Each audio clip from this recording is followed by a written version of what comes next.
Жамбыл облысында сексеуілді кесіп сату кейбір азаматтар үшін табыс көзіне айналған. Сексеуіл Қазақстанның қызыл кітабына енгендіктен оны кесуге заңмен тыйым салынған.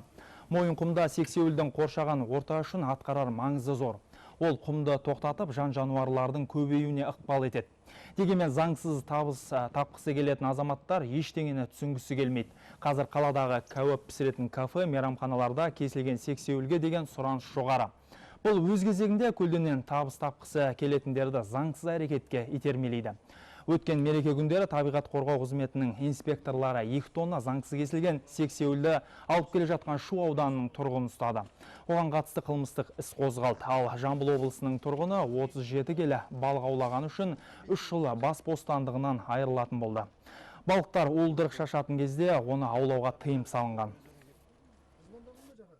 Тек соңғы жылдың ішінде біз 400 тоннаға жоқ заңсыз сексеуіл кесіліп, тасымалдағандарға 300-дей әкімшілік хаттама толтырдық. 17 қылмыстық іс қозғалды. Және жергілікті көлдерден заңсыз аулаған 6 тоннадай балық ұсталып, қасақылық жасаған 100 адамға жауапкершілікке тартылды.